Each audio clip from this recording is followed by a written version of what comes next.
This beautiful coastline on the Mediterranean Sea has some of the clearest blue water and beautiful beaches anywhere in the world. It's now a popular tourist destination in modern Turkey.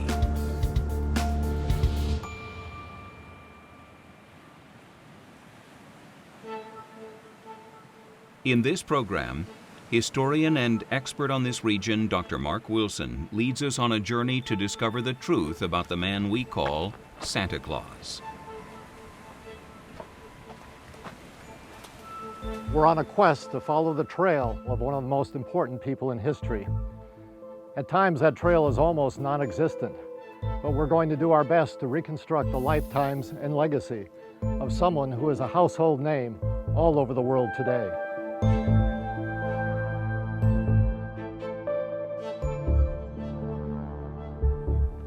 When I say the name St. Nicholas, I'm sure it triggers various images in your mind. Your image largely depends on what you've been taught or where you grew up. Our endeavor in this journey is to help you discover the real St. Nicholas, Nicholas of Meera. The American Santa Claus clearly derives from St. Nicholas, but the differences between those two are important. Nicholas, we should never forget, was a real historical person, whereas Santa Claus is the creation of family tradition and the holiday spirit. Our journey begins in Patara, one of my favorite ancient cities in Turkey. Patara was the primary port of the Roman province of Lycia. Today its harbor is silted and a beach blocks its entrance. But in the 1st century, the Apostle Paul landed here on his 3rd missionary journey. And that's very important to our story, which I'll explain later. The region of Lycia was in southwestern Asia Minor. Patara was once the capital of the Lycian nation, but fell to Alexander the Great in 333 BC. Then, in 167 BC, Lycia came under Roman rule. Ports in this region of ancient Lycia were major trade routes for the Greeks and Romans. The Emperor Hadrian built large granaries here to house wheat that was transported all the way from Egypt to Rome. But interestingly, the Romans granted the city its freedom, probably because they recognized its sophisticated manner of democratic government. One of the visual reminders of the Lycian civilization today are the tombs. Can you tell us about this interesting people? Yes, it's all around us actually, and we see them all the time, not only the rock-cut tombs, but also freestanding ones. And it's very interesting that some of the epigraphy on these tombs has been read, and it says, if anybody who is not of this family uses these tombs, may they be cursed forever. So we know that they also believed in life after death, definitely. And the freestanding tombs are built exactly like a house made of logs. And still today in the mountains, we have small wooden structures like this where they keep the hay, which are exactly like these tombs.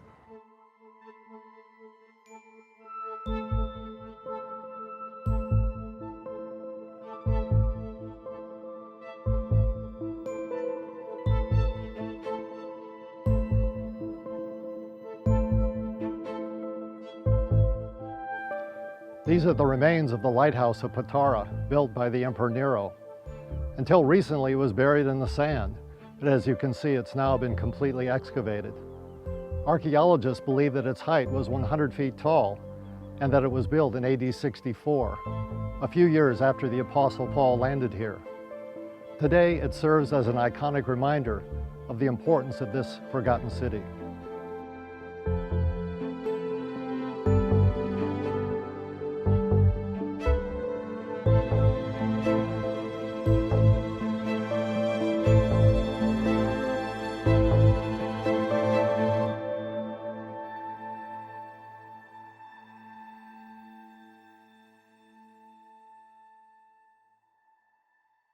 A few years after his visit to Patara, the Apostle Paul traveled through Lycia again, this time as a prisoner. Here at Andriake, the port of Meera, his Roman guard transferred him to an Alexandrian grain ship bound for Rome. It was this same vessel that was shipwrecked off the coast of Malta. Threatened by the growth of Christianity, the Emperor Nero began a period of great persecution of Christians, and in AD 65, Peter and Paul were executed in Rome. At several different points, there was a major persecution under Nero in the 60s, under Domitian in the 90s, and then there were several other major ones as well. The effort to crush Christianity was carried out by emperor after emperor. Persecution began under Decius around 250, when Themistocles, the bishop of Meera, was martyred. Another persecution initiated by Valerian 8 years later resulted in the deaths of Perigorius and Leo of Patara. During periods of persecution, Christians responded in a variety of different ways. Of course, some of them remained very faithful. They actively witnessed to Christ in spite of the persecution. In fact, some of them even courted martyrdom by trying to be sought out by the authorities. Well, what crime caused the deaths of these men? Simply, they refused to make public sacrifice to the Roman deities. It was around AD 260, into this small, besieged Christian community, that Nicholas was born.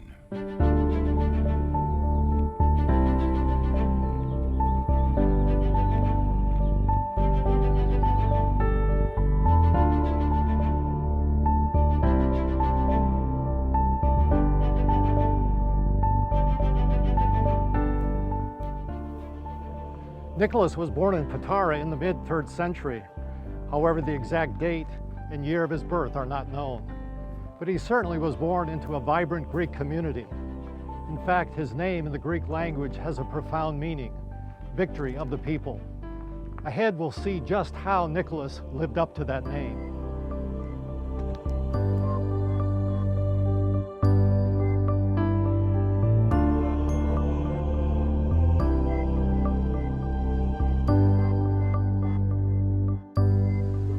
Nicholas's parents were successful in business. They were wealthy and probably traded with merchants passing through this prosperous city. His family had embraced Christianity. No doubt Nicholas grew up learning about the Apostle Paul's visits here. Perhaps Paul or some of his followers were even responsible for the first Christian converts in this area. And now, young Nicholas was a part of that growing movement, the Church. But how can we know anything about St. Nicholas? There seem to be so many confusing stories about him. The puzzle regarding Nicholas began in the 9th or 10th century when an author mistakenly, or perhaps deliberately, combined stories about two bishops called Nicholas who lived 200 years apart. Saint Nicholas, who eventually became known as Nicholas of Meera, was often confused with Nicholas of Sion because there were similarities to their stories. The man who spent years sorting this out lives in Italy. The St. Nicholas Study Center in Bari, Italy was founded in 1990 by Dr. Gerardo Ciaffari. Dr. Ciaffari is a Dominican priest whose studies in recent years have brought clarity to our understanding of the real St. Nicholas. Ciaffari has been able to unravel the confusion between St. Nicholas and Nicholas of Sion. And when we have discovered other manuscripts of St. Nicholas of Sion, we have now the possibility, without mistake, to distinguish what is St. Nicholas of Myra and what is St. Nicholas of Zion. But experts in the last century weren't entirely convinced that Nicholas of Meera was even a real person. The three names, Charles Jones and Gustav Anrich and then Carl Meisen, who really studied the evidence and the material for Nicholas, all came away saying, we don't know that we can even trust that there was a real person named Nicholas who actually existed. This is the importance then of Father Gerardo Ciaffari, who in the 1980s reopened the case and reinvestigated those same documents and far more than those documents. And he was able to reassert that there indeed was a historical person named Nicholas who lived and did many of the things that we have attributed to him. And he was able to establish that with a great degree of historical certainty. Dr. Ciaffari's research has revealed a distinction between the two Nicholases in ancient Greek texts. is very clear. Agios is a saint, bishop, or normal saint, so to say. Osios is a saint for monks. After the distinction of two saints, we can say that our St. Nicholas is Agios, the other one is Osios. Jafari believes that the distinction between the two men can also be seen by examining events in their lives. For example, Nicholas of Zion went to Meera in the occasion of the feast of St. Nicholas of Meera. It was not possible to be the same person. Now we have St. Nicholas of Meera, a real concrete person interested in a very real question of human life. The other one, St. Nicholas of Zion, was a monk. Carol Myers has dedicated years to the study of Nicholas, and she's responsible for creating one of the best public resources about him. It's a website, stnicholascenter.org. St. Nicholas stories and legends have grown up around a real man. And over time, those stories have enlarged and shifted, but they're rooted in the character of the man. And if it hadn't been that there was something so extraordinary about this person, there never would have developed the interest, the devotion, and the spread of his fame and legends and stories. But nothing appears to have been written about Nicholas during his lifetime. Experts can only guess why. It may be because he escaped the Roman executioner and died a natural death that so little fanfare was made about him. But it's more likely that documents were destroyed during the iconoclastic period in the 9th century or during the Crusades. All we know is that very few documents have ever been found. So we have to be sincere. We don't know very much about St. Nicholas. We know very much but in the history, but not about the man, Nicholas, very little. But this very little is sure. Dr. Jafari's research has formed a more accurate picture of Nicholas's life. For example, in Russia, it's very difficult. After my conferences in Moscow and Kiev, they've started to write new lives, taking away Nicholas of Zion. But it's not easy because iconography, even here in the ceiling of the church, there are many, many apocryphal Nicholas of Zion episodes. So there is a real existential problem between iconography that we have to take away all many of these episodes. Jafari says we need to look at all the evidence with a critical eye. While some details come from factual sources, other facts with historical value were handed down by oral tradition, and some writers obviously took great license and embellished the truth. In the life that we know now, we have to distinguish the true episodes of the Proxis Stratilatis and the other. These two are historically sure. The other historical sure only in their core, not in the details. So what do we know about the life of St. Nicholas? We've established that he was raised here in Patara by a Christian family. It's speculated that his parents died when he was young because of an epidemic or a plague. But we know for sure that his parents left him a considerable sum of money. The event that probably had the most to determine how Nicholas developed was the death of his parents when he was still young, whether he was in his late teens or early 20s.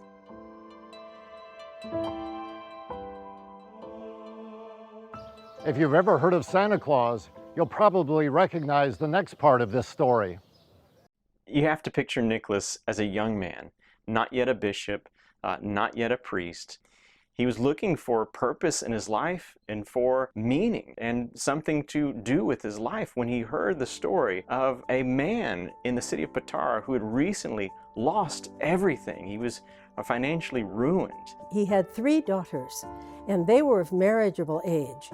But in that time and that part of the world, if you didn't have money for a dowry, the payment that a woman would have to bring into a marriage, you could not be married.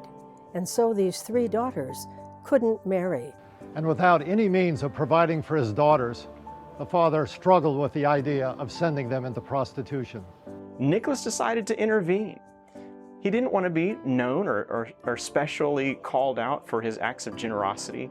So in the middle of the night, he slipped out under cover of darkness, and he threw a bag of gold coins through the window into the house.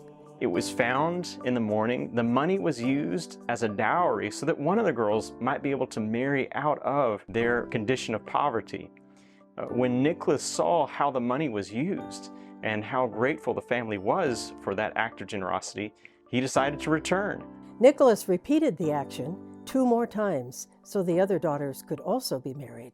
But the last time, the father had hidden in wait to discover who the benefactor was that was helping his family. And when he heard the bag bang against the floor, he sprung up, ran out, and grabbed hold of this anonymous gift giver and spun him around. And Nicholas said, "Don't tell anyone, because I don't want people to know." The father agreed, although clearly he did not keep it secret for long, because we have come to know this story as well. Okay, let's stop right there. You're probably wondering, wasn't the money thrown down a chimney and landed in a stocking or a shoe? In Nicholas' time, houses did not have chimneys, and so the only way that Nicholas could toss the gold into the house was through the window. In this story of the 3 dowries, of the 3 girls, you can see already just the bare essentials of the Santa Claus story. The idea of a nighttime anonymous gift giver and arriving and delivering gifts maybe through an open window. And in some later versions, Nicholas finds that the window is locked, and so he has to drop the bag of gold down the chimney, where it lands in a stocking that's hanging there by the fire to dry. So you can already see that there are little clues as to where the Santa Claus story comes from and where it will go. I think for that reason, this is one of the stories that has become the most popular St. Nicholas story that we have. Many artists through the centuries have depicted this famous story with Nicholas wearing clerical robes, but the event actually took place before he was a bishop. It's mistakes such as this that have added to the inaccuracies about him. But there's no doubt that later in life, Nicholas did become Bishop of Meera.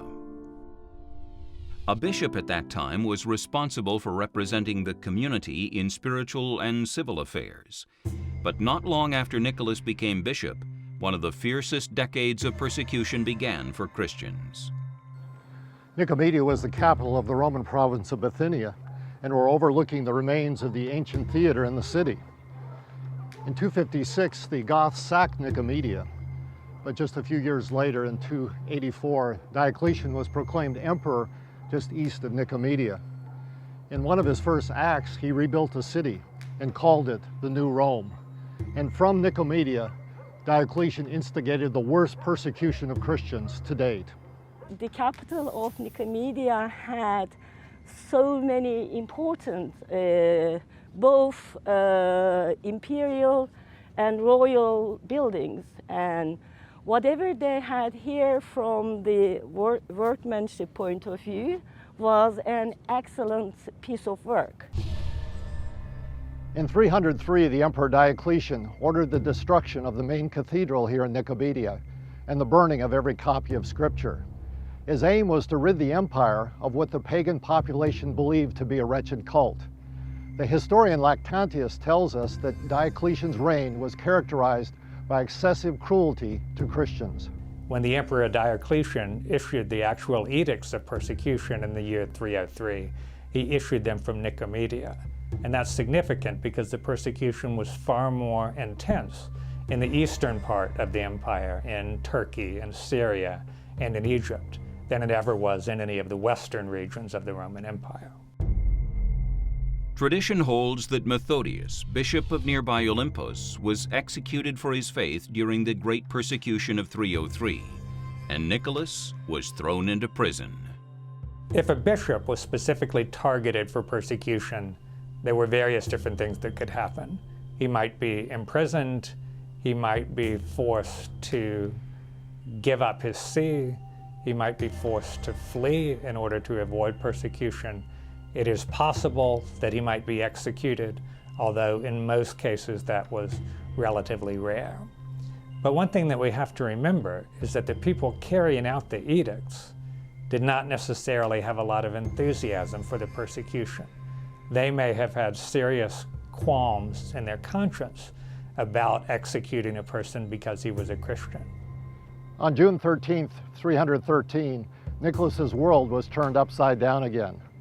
On that very day, in a power play, Licinius, the new emperor of the Eastern Roman Empire, issued a letter from his palace in Nicomedia. It was sent to the governor of every Roman province, including Lycia. The letter that Licinius wrote in the year 313 is normally regarded as granting freedom of religion to Christians. It did that, but it actually did more than that, because it gave to every person the right either to exercise the Christian faith or to exercise another religion. By naming Christianity specifically, the letter elevated Christianity from a persecuted status to a favored status within the Roman Empire. The letter of Licinius carried a message that echoed throughout the provinces: religious freedom for all. It decreed the return of church buildings and property that had been confiscated from the Christians. Finally, the followers of Jesus could practice their faith openly, without fear. In one of the greatest ironies of history, a Roman emperor himself now became a Christian. And with Constantine's conversion, the future of Christianity changed. As a result of Constantine's conversion and the beginnings of the flow of Roman money to the Christian church, there was a dramatic transformation of Christian art within the Roman Empire. In the 2nd and the 3rd centuries, Christian art in the Roman Empire had been quite primitive, and it was reflective of a very low-class, non-cultured constituency. But beginning in the 4th century, the taste of the Roman aristocracy and the money to produce art and architecture worthy of those tastes began to show up in the Christian churches. We see that in the building of lavish cathedrals.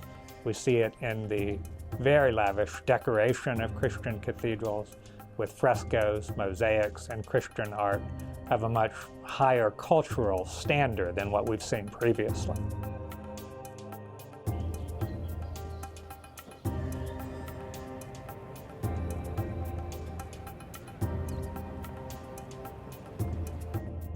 Under Constantine, an era of church growth began, and the use of buildings for worship expanded quickly. Now, for the first time, Christian leaders had the luxury and the leisure to study and to write extensively. It's hard to write commentaries and theological treatises when you're running for your life from the authorities. But now that Christianity was protected, it led to a great golden age of Christian literature, and many would argue that the 4th and the 5th centuries were the greatest age of theological literature and scholarship in the entire history of the Christian church. In the midst of it all, bishops became men of influence. Nicholas embraced the opportunity and used his position to combat injustice.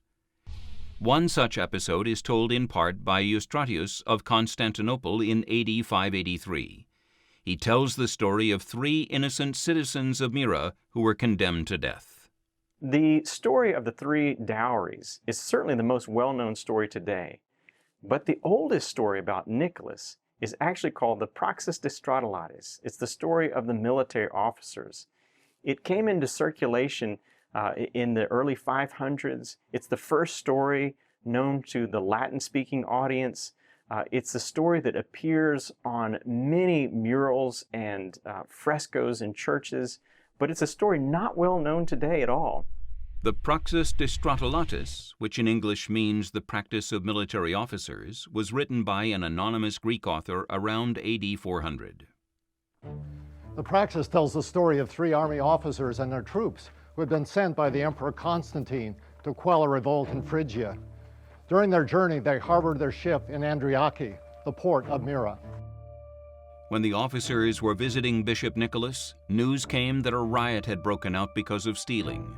In the chaos, 3 innocent civilians were accused and arrested, and the local governor ordered them to be put to death. When Nicholas heard this, he rushed to the scene, accompanied by the 3 army officers. They arrived just as the executioner was raising his sword. Fearlessly, Nicholas grabbed the sword from the executioner and threw it to the ground. Loosening the men from their chains, he set them free.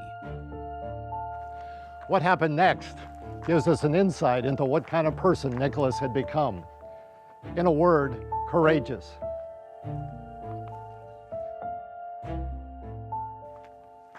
Rushing to the praetorium, Nicholas flung open the door and confronted the governor.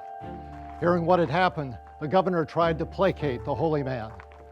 But Nicholas didn't hold back, saying, "Sacrilegious bloodshedder, how dare you confront me? You've been caught in so many evil acts. I'll not spare or forgive you, but will let the mighty Emperor Constantine know how serious are your sins that have been discovered, and in what fashion you administer your princely prefecture." The governor quickly fell to his knees and begged for forgiveness, insisting that 2 local officials had instructed him to convict the innocent men. But Nicholas had heard about the plot and knew the governor had been bribed to execute the men. So Nicholas now demanded justice. The visiting army officers pleaded in behalf of their fellow Roman official. Finally, Nicholas granted him pardon, providing that all charges against the innocent men were dropped. Regarding the story of Nicholas's confronting the governor about his sins, it is of course certainly possible that there's some rhetorical or legendary exaggeration in the story. But it's interesting that this story is very much in keeping with other evidence that we have about the way the bishops responded to the Roman authorities in their province. We have numerous examples of bishops who did not hesitate to condemn the actions of the government, even though the government was providing them with the money that they needed for their lifestyle. Of course, not all of the bishops were bold enough to do this, but we have enough examples of bishops who did do this that there's nothing inherently incredible about the story we have of Nicholas confronting the provincial governor. Ironically, months later, the same 3 army officers were falsely accused in a plot against the emperor. However, according to the author of the Proxis Destrotalitis, Nicholas appeared in dreams to both the accuser and Constantine, warning them of severe consequences if the officers weren't released. You can imagine that this was received by the Emperor Constantine with either great fury or fear. He had the officers brought before him to explain the phenomenon. After describing what they had witnessed in Meera, the officers told Constantine that they had prayed to Nicholas for help. Hearing this, Constantine ordered the soldiers to return to Meera bearing gifts and to thank Nicholas for their release. According to Dr. Chafari, the detail in which the Proxis Destrotalitis is written makes it an invaluable historical document.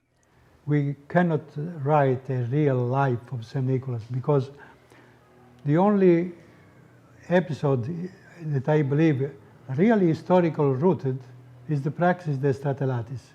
The Proxis Destrotalitis is the oldest fragment that tells us about Nicholas.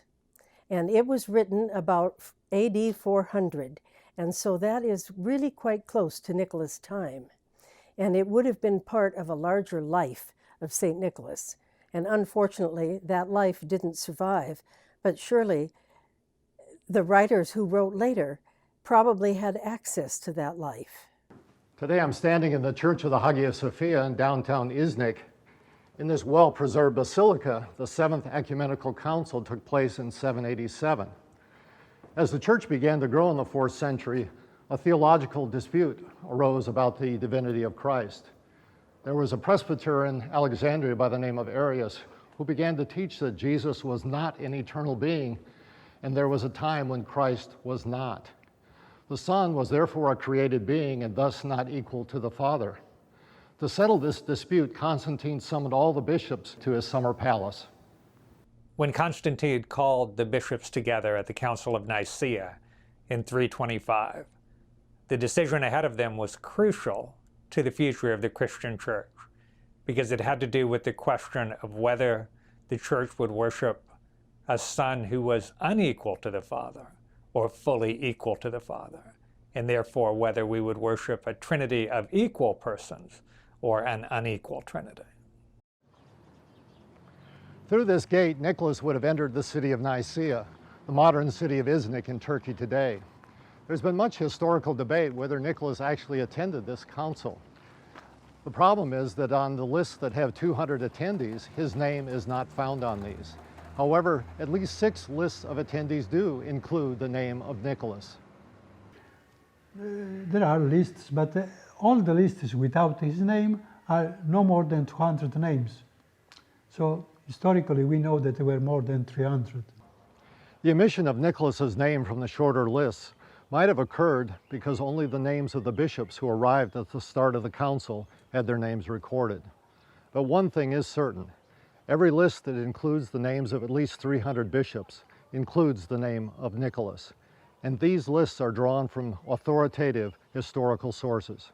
Regarding the story that Nicholas slapped Arius during the debates at the Council of Nicaea, we don't know for sure whether that's true because we don't have any actual minutes from the council. But there's nothing inherently incredible about that. The debate at this council and the debates at other councils were often quite rancorous, and there are some quite reliable historical accounts of people being slapped or even beaten during the course of those debates. So it's not at all implausible that Nicholas might have done this. The Council of Nicaea took place here in 325 AD. Nicholas must have felt privileged to participate in the critical debate about such a fundamental doctrine of Christianity, the deity of Jesus. And he was privileged to sign the creed that is still being recited in the church around the world today. We believe in one God, the Father Almighty, maker of all things visible and invisible, and in one Lord Jesus Christ, the Son of God, begotten of the Father, the only begotten, that is, of the essence of the Father, God of God, light of light, very God of very God, begotten, not made, being of one substance with the Father, by whom all things were made, both in heaven and on earth, who for us men and for our salvation came down and was incarnate and was made man. He suffered, and the third day he rose again and ascended into heaven. From thence he shall come to judge the quick and the dead, and in the Holy Ghost.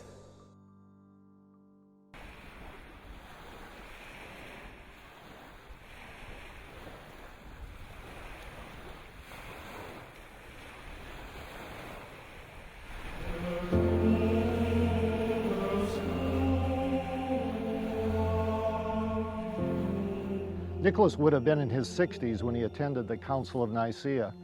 Tradition says that he was one of the oldest of the attendees. As a confessor, he could show the council participants the marks in his body received during the era of persecution. Confessors are people who, when faced with persecution or torture, do not renounce their faith. Nicholas was imprisoned in the time of Diocletian and did not renounce his faith, and so he is regarded as a confessor. Most people who were named saints in the years of the early church, it was because they were martyrs to their faith and had been killed. Nicholas was regarded as a saint because of the quality of his life rather than the way he died, and that makes him an exceptional saint coming out of that era. Not much remains today of Constantine's palace on Lake Iznik. The water level is much higher than it was in the 4th century. We have just a few stones remaining of the foundation of the palace. But recently, archaeologists have found the remains of a church underwater nearby.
There are many other stories written about St. Nicholas. For example, some were documented by Michael the Archimandrite in the 8th century, and many are from the oral tradition. In one story, Nicholas travels 300 miles to appear before the Emperor Constantine and requests that the emperor lower taxes for his region, the region of Lycia. He somehow gets the emperor to agree to a ridiculously low tax rate and has the emperor put it in writing. As soon as Nicholas leaves the palace of the emperor, he rolls up this document that has been signed and sealed by the emperor, ties it with a string, and throws it into the sea. Well, the next day, the Emperor Constantine realizes that he was a bit too generous, that maybe he overextended his grace, and that he might want that document back. He has Nicholas reappear before him. Nicholas can only say that the document is long gone, that he no longer has it. And indeed, back in Meera, fishermen have dredged up this document signed by the emperor, and when they unfurl it, they realize that it is a letter lowering taxes for the region. Once there was a famine in Meera, and Nicholas was very concerned about that, of course, because the people were starving. And a ship came into port that was loaded with grain on the way to Alexandria. And Nicholas was able to persuade the captain to allow some of the grain to stay. And that was unusual because the captain, of course, had to account for every bit of it when his ship got to Alexandria. But Nicholas told him not to worry, that it would be all right, and the captain relented and sold the grain to Nicholas. And it was enough food that the people ate for 2 years, and there was still grain left over to plant for new crops. Another story recounts that Nicholas destroyed the temple of Artemis in Meera. Artemis Eleuthera combined the attributes of the Greek virginal goddess of the hunt with those of the Anatolian goddess of fertility, Cybele. Certainly Nicholas would have used his newly found freedom of worship under Constantine to try to stop pagan worship. But whether Nicholas destroyed the temple of Artemis remains in the realm of legend. Nicholas, who is very widely known as the patron saint of sailors, in fact, it's almost the primary identification in many places. There are ships today sailing from Russia, Bulgaria, Croatia, Greece, and all of the ships will have an icon of Nicholas in the wheelhouse. And so people sometimes say, well, how did this happen? Why is Nicholas the patron saint of sailors and everything that has to do with water and the sea? There are several stories, but one of them is of a ship that was sailing in the Mediterranean and a large storm came up. And the sailors were desperately afraid that they would perish. And so they cried out to Nicholas for help. And Nicholas appeared on the ship and helped the sailors. And once it was stabilized, the vision was vanished. And when the sailors made port, they went to the church to give thanks for their being rescued and spared in the storm. And it so happened they were in port, and the church was Bishop Nicholas's own church, and when they went in, they recognized who had helped them. And so that is one of the stories that's a root of why he is so highly regarded by sailors around the world.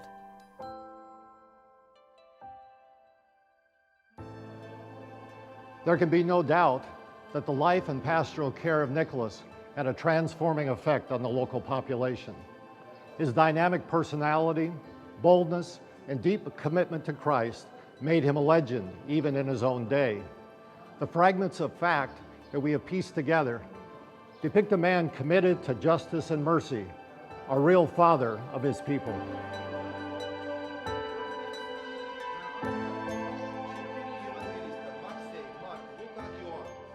Ancient sources confirm that Nicholas died here in Meera on December 6th. What none seem to agree on is the year when he died.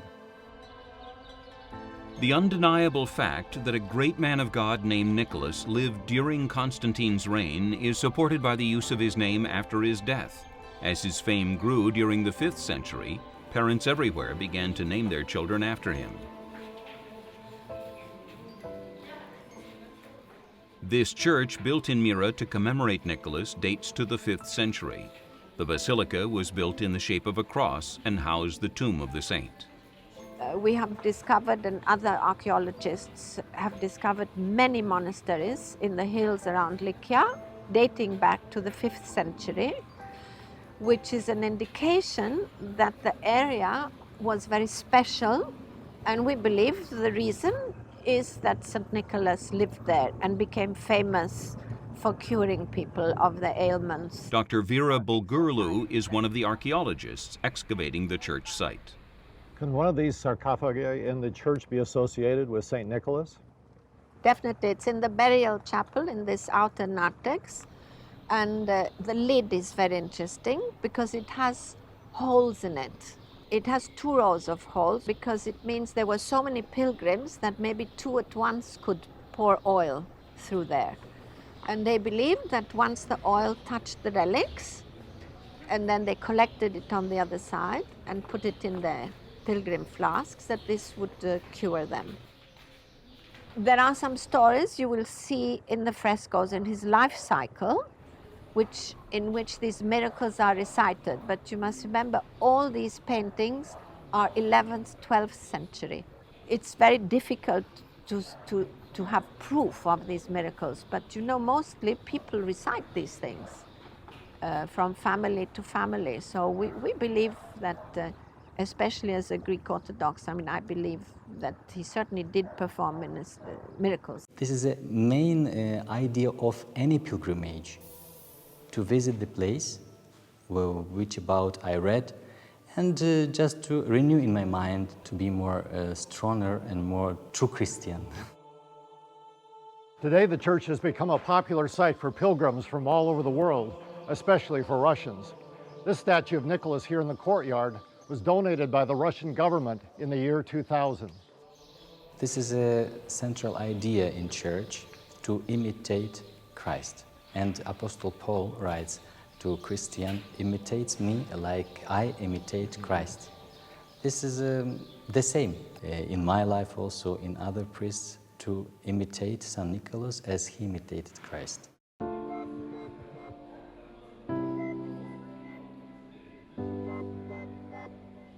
Just as Nicholas's life was full of drama, events after his death were equally sensational.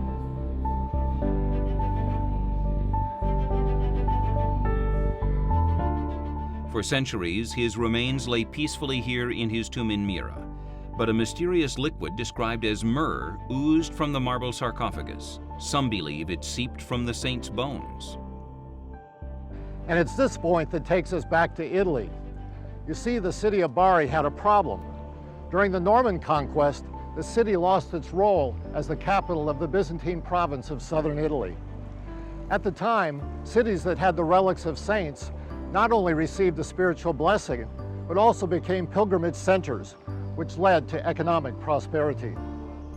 Inspired by the Venetians with their Saint Mark and other Italian cities famous for their saints, the citizens of Bari proposed to find the relics of a saint for their city. And who better than Nicholas? It just so happened that Barian merchants frequently passed Meera when they brought goods back from the east. In 1087, Barian merchants moored in the port of Andriache and dispatched 47 men disguised as pilgrims to the Church of St. Nicholas. In one of the most famous smash and grab stories in history, the men broke the tomb open and grabbed Nicholas's bones. Legend has it that to everyone's surprise, the relics were virtually floating in the liquid myrrh. His remains were rushed to the ship, and the vessel set sail before the monks could sound the alarm. On May 9, 1087, the ship carrying Nicholas's bones sailed into the harbor here in Bari.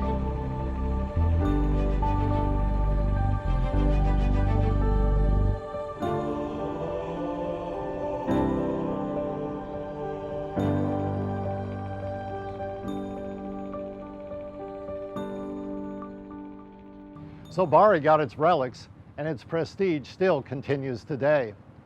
In fact, Bari is often referred to as the city of St. Nicholas, and Nicholas is sometimes called Nicholas of Bari. Today, the Basilica of St. Nicholas in Bari safeguards the saint's relics.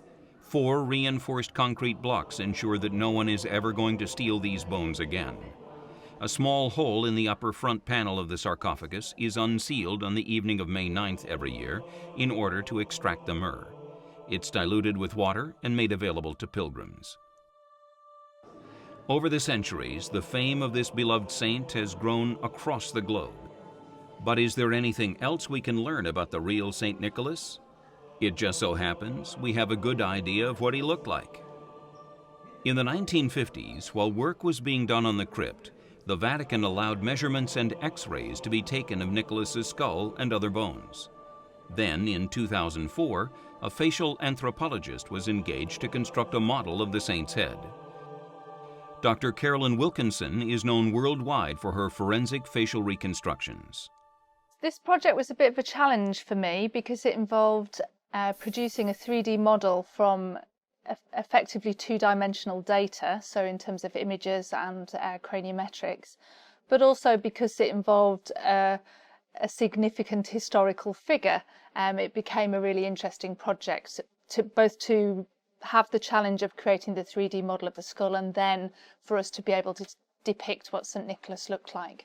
This facial reconstruction helps us know what the real Greek Santa Claus actually looked like. But today we have an even better representation. In 2014, using the latest 3D interactive technology, Dr. Wilkinson updated the facial reconstruction. I think textured in a different way, what we've got now with our second depiction is basically the same face with some modern changes, but with a completely different texture system that's based on what we know about those people in that status from that period of time, from that part of the world. So the end result should be more reliable and less based on this Santa Claus image. The result is a man in his 60s with a long beard, round head, and square jaw. St. Nicholas also had a severely broken nose that healed asymmetrically. It may be that this happened during his time of persecution. You're looking at a facial facsimile of the real St. Nicholas. So there's damage to his nasal bones between the eyes, which is consistent with more than one breakage and then that healing. So it's been pushed in one direction and has reformed and healed slightly wonky. That would be consistent with a blow to the nose. How that happened, I don't know, that would be speculation.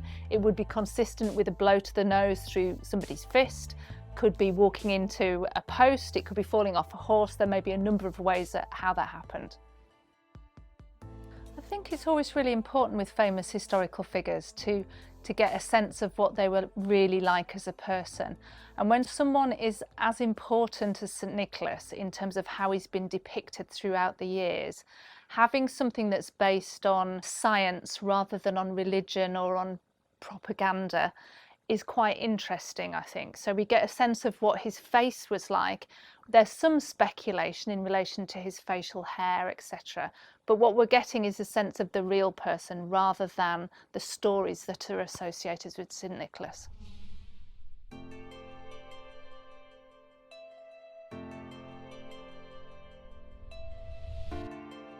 Nicholas is often referred to as the patron saint of everything, and it is almost true. His primary patronages are children, of course, sailors, and innocents. But he is the patron saint of so many more things. And part of it is because so many of the stories have different elements.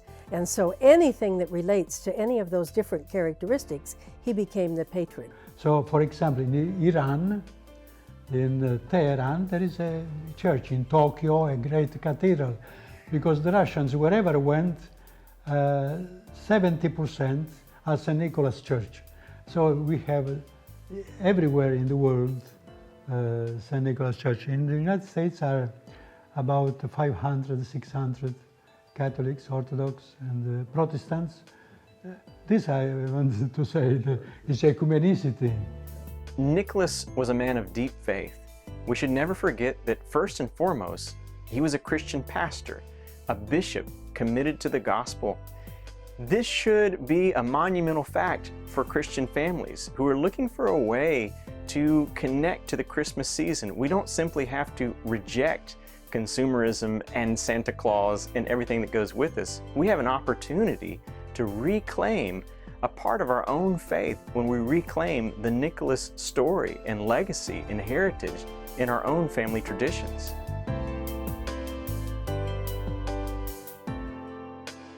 As children everywhere eagerly await the coming of that mythical man on Christmas Eve, the real St. Nicholas has left us a legacy to treasure far more than just colorfully wrapped presents. St. Nicholas has become associated with Christmas, and that's actually a good thing, because St. Nicholas helps to bring a focus to Jesus, who of course is the center of Christmas. St. Nicholas does this by pointing beyond himself and to encouraging people to understand that it really is more about giving than about getting.